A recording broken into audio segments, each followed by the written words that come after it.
Market इस समय सीधे वॉर से जुड़ गई है। क्या युद्ध अभी हाल फिलहाल में रुकता हुआ नजर आ रहा है सर? धन्यवाद आयुष। जय हिंद। शनो वरुणा। देखिए, जो हालत है अभी मिडिल ईस्ट में, उसमें अभी तो नहीं लगता कि युद्ध रुकेगा, क्योंकि जिस मकसद से ट्रंप वहां आए हैं और जिस अस्तित्व के खतरे से इजराइल ने दोबारा 9 महीने के बाद अटैक किया है, उसमें यह लगता है कि कहीं ना कहीं वो जो उनका वर्चस्व है खाड़ी पर, स्टेट ऑफ हॉर्मुज के ऊपर ईरान का, और जिस तरह से वो खलीफा बन रहा है, रोक स्टेट कह रहा है, ये सही है गलत है वो आकलन वो जाने, लेकिन ये कह के जो आया है तो वो मुंह की खाने के बिना वो वापस नहीं जाएगा। तो मुझे लगता है कि बैक चैनल पे जो बातें हो रही हैं उसका कुछ खास निकल के नहीं आ रहा, और जो विजिबल और इनविजिबल थ्रेट्स हैं उसमें जो जमावड़ा बन रहा है कुछ और इंडिकेट करता है कि ये लड़ाई कहीं और जाएगी जब तक उन्हें कोई एक सफलता न मिले। ठीक है मनीष सर, अगर ये युद्ध लगातार इसी तरह से बढ़ रहा है जिसकी संभावना जाहिर की जा रही है, डोनाल्ड ने अभी एक बहुत बड़ी धमकी दी है कि अगर स्ट्रेट ऑफ हॉर्मुज खुलता नहीं है तो इतने हमले करेंगे जो ईरान झेल नहीं पाएगा। उसका रिफ्लेक्शन मार्केट पे, सोने पे हम कैसे देख रहे हैं? आयुष, जैसा कि सर ने बताया कि युद्ध अभी सफलता हुआ दिख नहीं रहा है। अगर युद्ध होता है तो उसमें कोई दो राय नहीं है कि पूरी अर्थव्यवस्था को विश्व लेवल पे नुकसान होने का पूरी आशंका है। और स्पेशली अगर बात करें मार्केट की, तो मार्केट में क्या होता है जब अनसर्टेनिटी होती है, यानी कि जब अस्थिरता होती है या कोई एक प्रिडिक्शन नहीं की जा सकती है, तो फिर डेफिनेटली जो है जो इन्वेस्टर होते हैं वो, जैसे आप बात करेंगे हमारी मार्केट में, तो ज़्यादातर जो इन्वेस्टर हैं FII हैं या जो बाहर के इन्वेस्टर हैं वो सब अपने देश में वापस जाने की तैयारी करते हैं, यानी प्रॉफिट बुकिंग करते हैं। तो प्रॉफिट बुकिंग करेंगे तो डेफिनेटली मार्केट नीचे जाएगा, जैसे आपने पिछले हफ्ते में देखा है कि बहुत अच्छा 5% के आसपास पूरे वीक में मार्केट नीचे। तो यानी कि अगर युद्ध बढ़ेगा तो मार्केट जो है वो नीचे जाता रहेगा। विपुल जी, मेरा सवाल आपसे, अब तक ये माना जाता था कि गोल्ड जो है वो एक सेफ हेवन है इन्वेस्टमेंट के लिहाज से, ये कॉन्सेप्ट इस युद्ध ने बिल्कुल धराशायी कर दिया, तोड़ दिया है। क्या रीजन इसका है सर?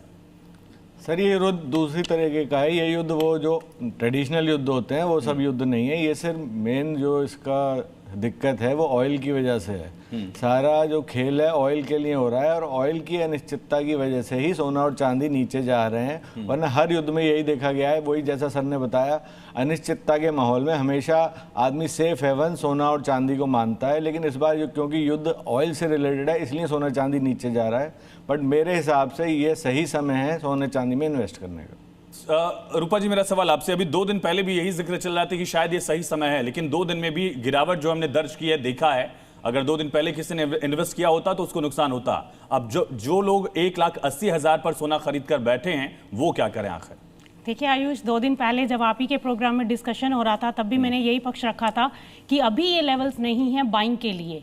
देखिए वहां से भी हमने देखा कि अभी 2 दिन में मार्केट करेक्ट हुआ है, और अभी जैसे कि डिस्कशन हो रही है और ये निकल कर आ रहा है कि अभी युद्ध चलेगा। ये हम सब जानते हैं कि अभी ट्रंप साहब रुकने वाले नहीं हैं, और अगर ये युद्ध चलता है तो डेफिनेटली आप देखिए जब युद्ध शुरू हुआ था उस दिन गोल्ड का क्या रेट था और आज आप कंपेरिजन कर लीजिए आज क्या रेट है। और बीच में गोल्ड के ऊपर ऐसा नहीं है कि सिर्फ एक युद्ध ही इंपैक्ट डाल रहा है, नंबर ऑफ फैक्टर्स होते हैं जो गोल्ड के ऊपर इंपैक्ट डालते हैं। अभी जैसे रूस और ट्रंप के बीच में ये बात हो रही है कि डॉलर को लेकर इनके बीच में कोई डील हो सकती है। जैसे ही ये खबर आई थी 12 तारीख को, आप देखिए उस दिन गोल्ड कितना करेक्ट हुआ था।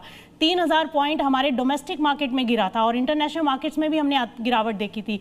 उसके बाद जैसे अभी तो डील होने की संभावनाएं थी, डील हुई नहीं है, तब इतनी करेक्शन थी। अगर मान लीजिए ये डील हो जाती है या थोड़ा सा भी आगे बढ़ती है तो इसका इंपैक्ट क्या होगा? डॉलर के अंदर स्ट्रेंथ आएगी तो डेफिनेटली हमारा गोल्ड जो है वो नीचे की तरफ जाएगा। यानी कि अभी भी वो खतरा बरकरार है। सोना गिर रहा है, खुशखबरी जरूर है, लेकिन खतरा जाहिर तौर पर दिख रहा है। खुशबू जी, कितना इंतजार किया जाए फिर सोना खरीदने के लिए? वॉर खत्म होने तक का तो इंतजार करना ही पड़ेगा, क्योंकि जब तक अभी भी वॉर बहुत ही वर्स्ट सिचुएशन में है और आगे भी सिचुएशन वर्स्ट दिख रही है, और डॉलर दिन पे दिन स्ट्रांग होता जा रहा है। जितना डॉलर स्ट्रांग होगा उतना इंटरेस्ट रेट हमारा हाई होगा और पब्लिक अपना गोल्ड बेचकर पैसा, अपना प्रॉफिट को सेव करेगी। तो सिचुएशन अभी वर्स है।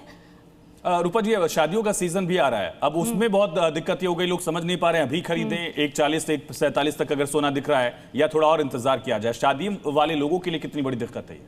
देखिए अगर आपकी शादियों का सीजन नो डाउट आ रहा है, लेकिन अगर आप थोड़ा सा रुक सकते हैं तो नियर बाय आप परचेज कीजिए। अदरवाइज अगर बहुत इमरजेंसी है तो डेफिनेटली आपको करना पड़ेगा इन लेवल्स के ऊपर, लेकिन अगर समय है तो डेफिनेटली हमारे हिसाब से अभी थोड़ा सा रुकना चाहिए, क्योंकि जैसे कि मैंने पहले भी बताया था कि मुझे लगता है कि यहाँ से जो हमारी रिसर्च रिपोर्ट कहती है वो ये कहती है कि यहाँ से अभी गोल्ड के अंदर करेक्शन आ सकती है। तो जैसे कि उस दिन के बाद से भी अगर हम देखें तो हमने $100 की करेक्शन देख ली है 2 दिन के अंदर इंटरनेशनल मार्केट्स में, और डोमेस्टिक में भी गिरा है। तो डेफिनेटली यहाँ से $100 से $200 तो और लग रहा है कि इमीडिएट बेसिस पे आपको हो सकता है मंडे ट्यूसडे में ही मार्केट में करेक्शन देखने को मिले। श्याम सर, जैसे जैसे युद्ध एस्केलेट कर रहा है, फिलहाल जो हम डायरेक्ट एक कोइंसिडेंस देख रहे हैं, डायरेक्ट रिलेशन देख रहे हैं कि सोना उसी तरह से गिरता जा रहा है। क्या युद्ध और तेजी से बढ़ता हुआ दिख रहा है डोनाल्ड ट्रंप के इस लेटेस्ट पोस्ट के बाद? देखिए, नेतन्याहू मचल रहे हैं, ईरान को बुरी तरह कुचल रहे हैं, और अमेरिका उसको संबल दे रहा है।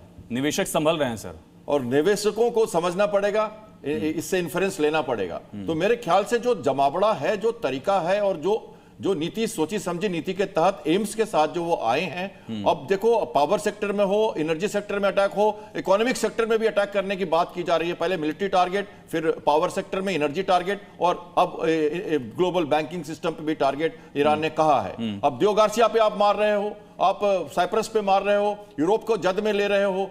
हमेशा से ईरान ने इसको एस्केलेट करने की कोशिश की है। प्रधानमंत्री हमारे चाह रहे हैं हम उसको पेशेंस में रखें, लेकिन शायद नहीं लगता कि ये रुकेगा, क्योंकि एम्स बहुत बड़े हैं। अगर सर बिल्कुल